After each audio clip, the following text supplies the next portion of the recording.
মোমায়েকৰ ঘৰত ফুৰিবলৈ আহি চাইকেল চুৰ কৰি ৰঙাঘৰৰ আলহী হ'ল তেজপুৰৰ এজন যুৱক। চাইকেল চুৰ কৰা লাইভ দৃশ্য বন্দী হ'ল CCTVত। মোমায়েকৰ ঘৰত ফুৰিবলৈ আহি মোমায়েকৰ নাক কাটিলে তেজপুৰৰ এজন যুৱকে। মোমায়েকৰ ঘৰত ফুৰিবলৈ আহি চাইকেল চুৰ কৰি ৰঙাঘৰৰ আলহী হ'ল তেজপুৰৰ এজন যুৱক। উল্লেখ্য যে প্ৰণয় পাল নামৰ যুৱকজনে কিছুদিন পূৰ্বে ফুৰিবলৈ আহিছিল বিশ্বনাথৰ আমবাৰীস্থিত নিজ মোমায়েকৰ ঘৰলৈ। কিন্তু যোৱাকালি প্ৰণয় পালে সংঘটিত কৰিলে এক চুৰি কাণ্ড। বিশ্বনাথৰ আমবাৰীৰ ডাক্তৰ নাৰায়ণ উপাধ্যায়ৰ চেম্বাৰৰ কাষৰ ঘৰখনত যোৱাকালি ঘৰ নিৰ্মাণৰ বাবে লগাইছিল মিস্ত্ৰী। মিস্ত্ৰীয়ে নিজৰ চাইকেলখন থৈছিল ডাক্তৰ নাৰায়ণ উপাধ্যায়ৰ ঘৰৰ চৌহদত। কিন্তু আবেলি যেতিয়া মিস্ত্ৰীগৰাকীয়ে কাম শেষ কৰি নিজ চাইকেলখন ৰখা ঠাইখনত যায়, তেতিয়া মিস্ত্ৰীয়ে নিজৰ চাইকেলখন সেই স্থানত দেখা নাপাই গম পালে যে তেওঁৰ চাইকেলখন কোনো চোৰে চুৰ কৰি লৈ গ'ল বুলি। ইফালে চোৰে চাইকেল চুৰি কৰি নিয়া সম্পূৰ্ণ দৃশ্য বন্দী হৈছিল ডাক্তৰ নাৰায়ণ উপাধ্যায়ৰ চেম্বাৰৰ CCTVত।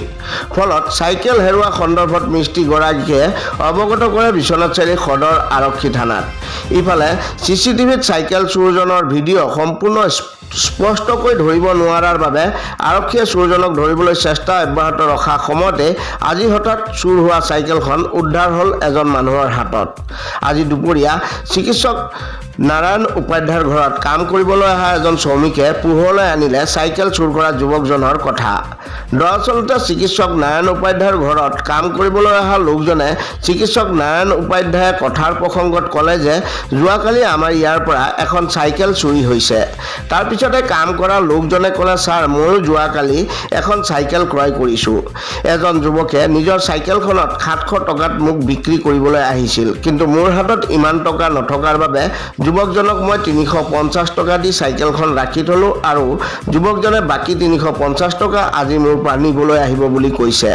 তেনেতে চিকিৎসক নাৰায়ণ উপাধ্যায়ে চাইকেল চুৰি হোৱা মিস্ত্ৰীগৰাকীক মাতি আনি চাইকেলখন দেখুৱায় আৰু মিস্ত্ৰীগৰাকীয়ে নিশ্চিত হয় যে সেইখন যোৱাকালি চোৰে নিয়া তেওঁৰ চাইকেলখন বুলি।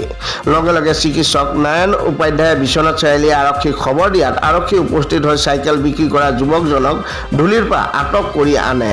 এইদৰে তেজপুৰৰ সুব্ৰত পাল মোমায়েকৰ ঘৰত ফুৰিবলৈ আহি মোমায়েকৰ নাক কটাৰ লগতে ৰঙাঘৰৰ আলহী হ'বলগীয়া হ'ল। তাৰমানে যোৱাকালি কি হ'ল, মইতো বেমাৰী চাই আছোঁ চেম্বাৰত। তাৰপিছত এজন ল'ৰা পিছতে গম পালোঁ, প্ৰথমেতো গম পোৱা নাই আৰু মোৰ ঘৰৰ ওচৰৰ মানে প্ৰতিবেশীৰ ঘৰত কাম কৰি থকা মিস্ত্ৰী ল'ৰাই চাইকেলখন মানে মোৰ ঘৰৰ মানে তাতে ভিতৰত মোৰ দুখন ঘৰৰ মাজত তাত মানে নলাটোত থৈ পেলাই তেওঁলোকে কাম কৰি আছিল। তাৰমানে মোৰ ঘৰত যেতিয়া কেমেৰা আছে, CCTV কেমেৰা আছে, সেইকাৰণে চাইকেলখন মানে এটা প্ৰটেক্টিভ জোনত ৰাখিবৰ কাৰণে তাত চাইকেলখন থৈ আচলতে তেওঁলোকে বিন্দাছ কাম কৰি থাকে ইয়াত। তাৰপিছত কি হ'ল, কোনোবা ল'ৰা এজন আহি পেলাই চাইকেলখন উঠাই লৈ গ'ল।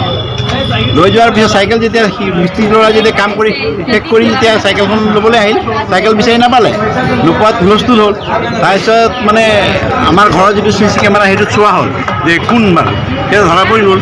CC কেমেৰাত ওলাই গ'ল চাইকেলখন কেনেকৈ সি আহি পেলাই প্ৰথমতে চেম্বাৰত বাকীবোৰ বেমাৰীৰ মাজতে সোমাই পেলাই সি প্ৰথমতে অনুধাৱন কৰিলে পৰিৱেশটো, কোনোবা আছে নেকি, মতা মানুহ কোনোবা আছে, দেখিল যে মাইকী মানুহ আছে, কাউণ্টাৰত ল'ৰা ফাৰ্মাচিষ্ট আছে, বাকী পেচেণ্টবোৰ আছে। গতিকে সি লাহেকৈ গৈ পেলাই চাইকেলখন উঠাই পেলাই গ'ল, কেমেৰাত ধুনীয়াকৈ উঠিছে।